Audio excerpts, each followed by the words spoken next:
পোস্টারটা আমার প্রচারণা করে দেবে। Sure. ঠিক আছে, আমি হচ্ছে বিশেষ বিশেষ আমি অ্যাকচুয়ালি পোস্টার করি না, Obviously, আমি right? হচ্ছে এই পেপারলেস করতেছি। ঠিক আছে, কারণ হচ্ছে দেখো প্রত্যেক কাগজের মানে সবাই যদি 2টা 4টা করে দেয় কারণ কেউ কিন্তু নিয়ে যাচ্ছে। জি ভাই। আমি মাহিউদ্দিন আবিদ, 20-21 সেশন, বর্তমানে 4র্থ বর্ষের একজন নিয়মিত ছাত্র। আমি ডাকসু 2025 যে নির্বাচন হচ্ছে সেখানে সেন্ট্রালের এজিএস পদে স্বতন্ত্র প্রার্থী হিসেবে প্রতিদ্বন্দ্বিতা করতেছি। তো সবাই হচ্ছে আমি আগে আমার নির্বাচনী প্রচারণার কথা একটু বলে নেই। সেটা হচ্ছে যে আমার নির্বাচনী প্রচারণা মূলত আমি সবাইকে মানে অ্যাপ্রোচ করতেছি একটা কথা বলে যে আপনার যদি কোনো প্যানেলের প্রতি আপনার লয়ালিটি থাকে বা আপনার কোনো সফট কর্নার থাকে বা কোনো রকমের কোনো কমিউনিকেশন থাকে, আমি বলবো আপনি ভাই লয়ালিটি মেনটেন করে আপনার ভোটটা তাকেই দেন। বাট যদি এরকমটা না হয় যে আপনি হচ্ছে কোনো পলিটিক্যাল অ্যাফিলিয়েশনস নাই বা আপনি কোনো প্যানেলের প্রতি হচ্ছে উইক না বা আপনার কোনো অ্যাফিলিয়েশন নাই, আসলে সফট কর্নার নাই, তখন আমি আপনাকে রিকোয়েস্ট করতে পারি যে হ্যাঁ আপনি আমাকে সেন্ট্রালের এজিএস পদের 1 বছরের জন্য একটা সুযোগ দিয়ে দেখতে পারেন, যেহেতু আমি হচ্ছে স্বতন্ত্র প্রার্থী হিসেবে প্রতিদ্বন্দ্বিতা করতেছি। তো এইটুকু হচ্ছে আমার প্রচারণার উদ্দেশ্য। আর দ্বিতীয়ত প্রচারণার জন্য আমি একটা ভিন্ন পন্থা অবলম্বন করতেছি। সেটা হচ্ছে যে সবাই এই যে আপনি এখন এই যে আমাদের এই চারপাশে তাকায় দেখবে যে অনেক কাগজ পড়ে আছে। তো সবাই মোটামুটি ধরেন আমাদের ক্যান্ডিডেট আছে মানে ক্যান্ডিডেটের রেশিওটা যদি বলি সেটা হচ্ছে অলমোস্ট প্রতি 40 জনে একজনের মতো। তো সেটা মানে প্রার্থীর সংখ্যা কিন্তু বলতে গেলে হিউজ। তো এখন মানে সবাই যদি একটা করে পোস্টার দেয় বা একটা করে লিফলেট বিলি করে, তো সেটা যদি আমরা তো সবাই হচ্ছে যে আমি যেমন হচ্ছে আমার কাছে বর্তমানে 5-7টা পোস্টার ছিল, আমি যে জাস্ট এক পাক হচ্ছে আমরা ঘুরে আসছি তাতে।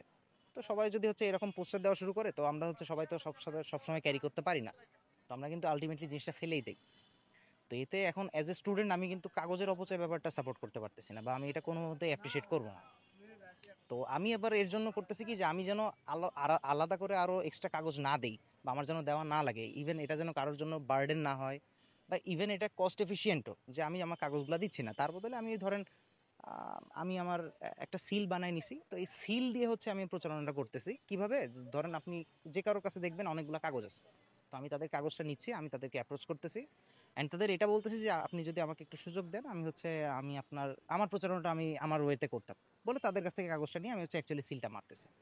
তো এতে হচ্ছে কি যে আমার যে এক্সট্রা কাগজটা এটা দেওয়া লাগতেছে না।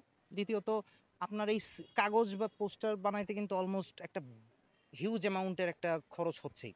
হ্যাঁ, যাদের পলিটিক্যাল অ্যাফিলিয়েশন আছে বা প্যানেল আছে তারা প্যানেল থেকে সাপোর্টটা পাচ্ছেন, তবে আমরা যারা স্বতন্ত্র প্রার্থী তাদের তো আমাদের কোনো ব্যাক সাপোর্ট নাই। তো আমরা সেক্ষেত্রে তো আমাদের পক্ষে তো আর এই মানে অলমোস্ট 50,000 টাকার কাছাকাছি তো আর খরচ করা সম্ভব না, কারণ আপনি তো আর 2-1 হাজার বানাবেন না, আর পার পিস বানাইতে অলমোস্ট 4-5 টাকা করে তো লাগেই মিনিমাম। সো সবকিছু মিলে আমি হচ্ছে এই ক্যালকুলেশনটা করে দেখছি যে as a student friendly plus হচ্ছে ওয়েস্টেজ হবে না, সবকিছু মিলে আমি ওই কাগজে সিল মারার যে প্রচলনটা ওটা শুরু করতেছি। আচ্ছা, এই আইডিয়াটা যদি বলেন, আমি এর অরিজিনেটটা মানে পাইছি হচ্ছে আমার খালামণির কাছ থেকে। আমার নাম হচ্ছে জিনিয়া আন্টি। তো উনি হচ্ছে আমাকে বললেন যে হচ্ছে উনি হচ্ছে জগন্নাথ বিশ্ববিদ্যালয়ের একজন শিক্ষার্থী ছিলেন। তো উনি বর্তমানে হচ্ছে কৃষি ব্যাংকে কর্মরত আছেন মতিঝিল শাখা। তো ওখানে উনি আমাকে বলতেছিলেন যে হচ্ছে আমাদের সময় যখন এরকম ডাকসুর মতো নির্বাচনগুলো হতো তখন আমরা হচ্ছে পোস্টার তো ছাপাতাম, অনেকে হচ্ছে পোস্টার যারা ছাপাইতে পারতাম তারা হচ্ছে সিল মেরে মেরে আমরা প্রচারণাগুলো করতাম। তো আমার মাথায় সেখান থেকে কথাটা আসে, তাহলে হচ্ছে সেই 90-এর যে ডাকসুর যে ভাইবটা, যে আমেজটা, সেটা আমরা এখন আবার কেন রিইন্ট্রোডিউস করতে পারবো? এটা অবভিয়াসলি একটা রেট্রো ফিলিংস আনবে বা সাথে একটা ভিনটেজ একটা ভাইব আনবে। সো আমি সেই হিসেব করে একটা অভিনব পন্থা হবে বা সবার থেকে একটু আলাদা হবে, ক্রিয়েটিভ হবে কিছুটা, প্লাস আমার সাশ্রয় হচ্ছে, কারণ আমি ওই 50,000 টাকার কাজটাই জাস্ট 500 টাকায় করে ফেলতে পারতেছি। তো আমার সেখান থেকেই হচ্ছে আমি এই প্রচারণা সিল দিয়ে প্রচারণার কাজটা শুরু করি। আমাদের মানে যে কোনো কাজের ক্ষেত্রে যে আমরা সবসময় চিন্তা করি যে যে ধরেন কোনো একটা যুদ্ধ হচ্ছে, তো যে আমরা নর্মালি চিন্তা করি যে যে যুদ্ধে যার কাছে রসদ বেশি বেশি আছে সে হচ্ছে জিতবে। অ্যাকচুয়ালি কথাটা হচ্ছে পুরাটা ভুল। তো আমরা যদি এই রিসোর্সগুলা ঠিকমতো ইউটিলাইজ করতে পারি, আমাদের হিউজ রিসোর্সের দরকার নাই, আমাদের যতটুকু দরকার ততটুকু জাস্ট দিলেই হবে। বাট তবে হ্যাঁ, আমাদের ব্রেনটা খাটাইতে হবে। তো আমি এটা দেখলাম যে এটা যেহেতু অভিনব পন্থা, আর এটার জন্য এই 50,000 টাকা খরচ করার কোনো মিনিং নাই, মানে এটা অ্যাকচুয়ালি ওয়ার্থলেস বা মানে লেজিটিমেট না। সো এই কারণে আমি হচ্ছে আপনার এই জিনিসটার প্রতি আকৃষ্ট হই যে হ্যাঁ, এটাতে হচ্ছে অ্যাকচুয়াল ব্রেনের ইউটিলাইজেশন হচ্ছে। শিক্ষার্থীদের সাড়া হচ্ছে আমি এখনো পর্যন্ত নেগেটিভ কোনো ইফেক্ট পাই নাই বা নেগেটিভ কোনো আমি ফিডব্যাকও পাই নাই। সো ইভেন আমাকে অনেকে হচ্ছে ইন্সপায়ার করতেছেন। ইভেন আজকেও দেখলাম যে অনেকে হচ্ছে এই কাগজের প্রচারণা বাদ দিয়ে আমার মতো হচ্ছে সিল বানিয়ে নিচ্ছেন। তো জিনিসটা আমার কাছে হচ্ছে ইন্সপায়ারিং যে হ্যাঁ, আমি অ্যাটলিস্ট কিছু পজিটিভ চেঞ্জেস আনতে পারতেছি। তবে হ্যাঁ, এটা মানে আমাদের আস্তে আস্তে এই কালচার থেকে বেরিয়ে আসা উচিত যে আমাদের হচ্ছে নির্বাচন মানেই হচ্ছে আমাদের লিফলেট বিলি করতে হবে, এই কাগজগুলো হচ্ছে সব নষ্ট হবে। এখন অ্যাজ এ স্টুডেন্ট আমি তো এই কাগজের অপচয় ব্যাপারটা মানে কোনো মতে অ্যাপ্রিসিয়েট করতে পারতেছি না। তো সেই ক্ষেত্রে থেকেই তো আমি এখনো পর্যন্ত কোনো নেগেটিভ ইফেক্ট পাইনি। শিক্ষার্থীদের জন্য কি করতে হবে? আচ্ছা, শিক্ষার্থীদের জিতে জন্য আসে? আমি যদি জিতে আসি, তো প্রথমত আমাকে এই কোয়েশ্চেন কয়েকবার করছে, আমি হচ্ছে আগে কয়েকটা সংবাদ মাধ্যমে হচ্ছে আমার নিজের এই ইন্টারভিউটা দিয়ে আসছি।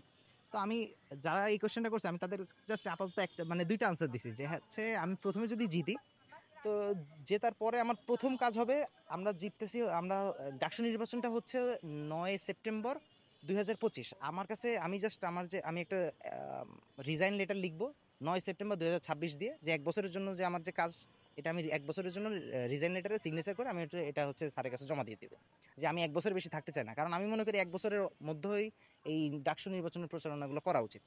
অ্যান্ড মানে ডাকসু নির্বাচনটা প্রতি যখন নিয়মিত হবে অ্যান্ড একাডেমিক ক্যালেন্ডারে যখন আসবে, তখন হচ্ছে আমাদের ভিতরে কিন্তু একটা জিনিস মানে তৈরি হবে, সেটা হচ্ছে অ্যাকাউন্টেবিলিটি।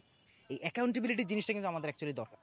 তো আসলে এই যে ডাকসুর যে পারপাসটা, এখন অনেকে বলতে পারে যে হচ্ছে যে তোমার যে লিফলেট নাই বা পোস্টার নাই, তাহলে তুমি ইশতেহারে কই দিচ্ছ।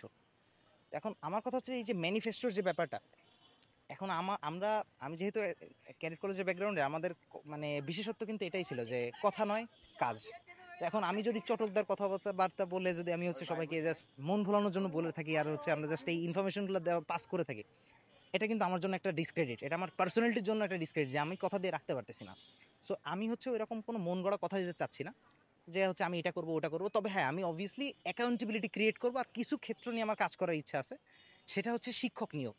প্রথমত হচ্ছে শিক্ষক নিয়োগ, কারণ আমরা কিন্তু যারা বিশ্ববিদ্যালয়ে আসি, আমাদের চিন্তা চিন্তা চেতনা যারা হচ্ছে আমাদের ক্রিয়েট করে বা নতুন করে ভাবতে শেখায়, তারা কিন্তু হচ্ছে আমাদের শিক্ষক। আমরা কিন্তু শিক্ষকদের দ্বারা সবচেয়ে বেশি ইন্সপায়ার্ড হই, মোটিভেটেড হই, অ্যান্ড বলতে পারেন আমরা কিন্তু সামহাউ ইম্প্যাক্টেড হই। তো এখন কথা হচ্ছে শিক্ষকই যদি নিউট্রাল না হন, বা অ্যাজ পার এক্সাম্পল যদি এরকম কথাবার্তা হয় যে শিক্ষক কোনো মানে রাজনৈতিক মতাদর্শের অনুসরণ করেন, এখন উনি কিন্তু ক্লাসে এসে ওই জিনিসগুলোই চর্চা করবেন। তো মানে এটা কিন্তু স্বাভাবিক যে একটা টিচার যখন বলতেছে, আমরা কিন্তু স্টুডেন্টরা ভাবি যে শিক্ষক যখন বলছেন তার মানে ঠিকই বলছেন।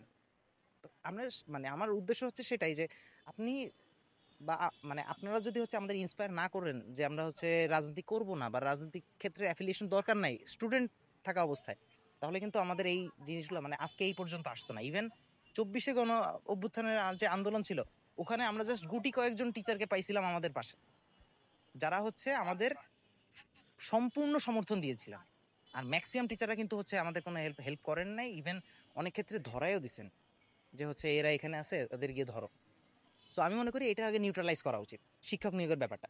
দ্বিতীয়ত আমাদের সবার একটাই কনসার্ন যে হচ্ছে আবাস শিক্ষার্থীর যে আবাসনের যে ব্যবস্থাটা, মানে এটা হচ্ছে আরো জোরদার করা বা এটা আরো পাওয়ারফুল করা। এখন আমার কথা হচ্ছে যে এটার সমস্যার রুটটা কোথায়, তা আমি এর রুটটা একটু মানে চিন্তা ভাবনা করে খুঁজে বের করছি। সেটা হচ্ছে যে আমাদের যদি শিক্ষক নিয়োগে একটা মানে এরকম নীতিমালা তৈরি হয় যে আমাদের 25% শিক্ষক থাকবেন বাইরের দেশ থেকে বা বিদেশি শিক্ষক থাকবেন, পিএইচডি হোল্ডার অবভিয়াসলি, অ্যান্ড যদি হচ্ছে 75% আমাদের দেশি শিক্ষক থাকে, তাহলে হচ্ছে আমাদের এটা কিন্তু আমাদের জন্য বেশি ইম্প্যাক্টফুল। কারণ বিদেশি শিক্ষক যখন আসবেন, বিদেশি স্টুডেন্টরা আমাদের তখন আসবে।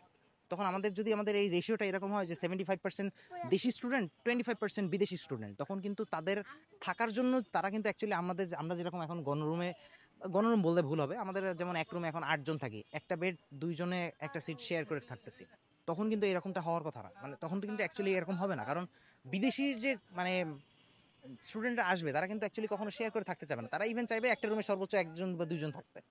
তখন যে এই যে মানে আর্জটা থাকবে, তখন তখন কিন্তু এইটা বেশি কাজে লাগবে না। আমি একজন ঢাকা বিশ্ববিদ্যালয়ের শিক্ষার্থী হিসেবে যদি আমি আমার অথরিটির প্রতি বিশ্বাস বা আস্থা না রাখতে পারি, তাহলে তো এই ডাকসু হওয়ারই কথা না। আমি এখানে আমাদের ঢাকা বিশ্ববিদ্যালয় অথরিটির প্রতি সম্পূর্ণ আস্থা রাখতে চাচ্ছি যে হ্যাঁ, তারা যে কোনো প্রতিকূল পরিবেশটা মোকাবেলা করবেন। এটা আমাদের বিশ্বাসের জায়গা যে না, আমরা তাদের প্রতি আস্থা করতেছি। তবে হ্যাঁ, এটা হতো, আপনি যে দ্বন্দ্ব সংঘাত বা যে মারামারির যে কথাটা বলতেছেন, এটা হওয়ার একটা চান্স ছিল যদি হচ্ছে এটা কোনো আওয়ামী লীগ রিজিমের মতো কোনো ফ্যাসিস্টের সরকারের আমলে হতো। তো কারণ এটা আমরা গত 2019 সালেও দেখছি যে আমাদের ভিপি নূর ভাই কিন্তু হচ্ছে প্রচুর মার খাইছেন। এর কারণ কিন্তু ছিল উনি কিন্তু হচ্ছে আওয়ামী লীগের বিরুদ্ধে গিয়ে নির্বাচন করছিলেন, ইভেন উনি হচ্ছে স্বতন্ত্র প্রার্থী ছিলেন। তো এটা হচ্ছে ওই সময় হওয়ার কথা ছিল, কিন্তু যখন জুলাই অভ্যুত্থানের মতো বড় একটা অভ্যুত্থান আমরা আমরা হচ্ছে জাস্ট কয়েকদিন আগে এনকাউন্টার করছি, তখন আমার মনে হয় না মানে আমরা এরকম কিছু ফেস করব। তো আমি এই দিক থেকে পজিটিভ থাকতে চাচ্ছি।